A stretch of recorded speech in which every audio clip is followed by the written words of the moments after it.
Most scientists dream of discovery. I dream of action. I come from a family of people taking action. Labor organizers, civil rights lawyers, and my parents, epidemiologists at the CDC, who took the bold action of moving their young family to Bangkok, Thailand in the early 90s to work on HIV. I was 4 and my brother was not yet 1. We spent 5 formative years in that overwhelming city.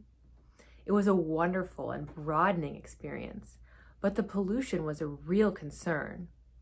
I can still almost feel the crush of the smog and the noise and the trash littering the beaches and the waterways.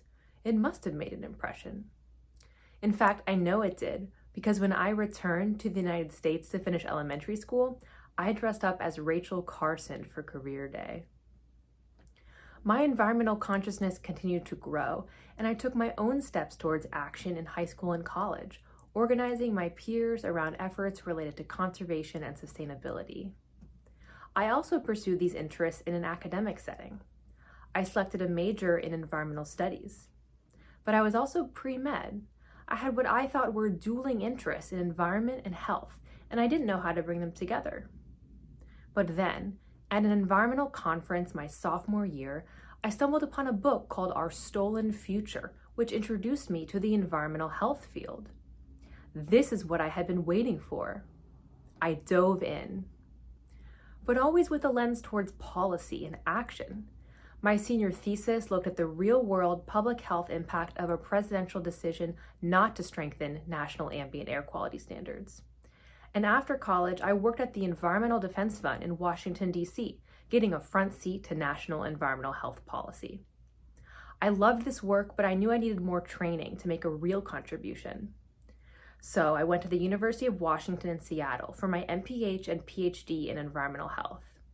But I wasn't a conventional graduate student. I couldn't just stick to the topics of my thesis, phthalates and gestational diabetes, or my dissertation, air pollution and dementia. I wanted to be involved in a variety of projects, from lead to pesticides, so I could get practice applying my skills across diverse topic areas, much like I might one day have to do working in assessment or policy. Luckily, my advisor was supportive, and I had a great experience in graduate school. As the end of my PhD approached, many people encouraged me to pursue an academic postdoc, since I had thrived in that setting. But I was still pulled towards something more applied, something more action-oriented. So I took a position at the U.S. Environmental Protection Agency Office of Research and Development in the Integrated Risk Information System, or IRIS program. The IRIS program serves as an essential link between scientific research and policy. We conduct human health assessments, bringing together all of the research on a certain chemical, identifying the hazards, and then identifying levels of exposure to protect the population. And we have to do all of this in a way that is structured and transparent so people can trust our results. This work is challenging. We have to bring together lots of different types of studies and reconcile the human and the animal evidence. But I find this challenge exciting. And like I said, it's essential. We are the link between scientific research and policy, and many other EPA offices, as well as state and local health agencies, use our assessments to set policies and inform program development.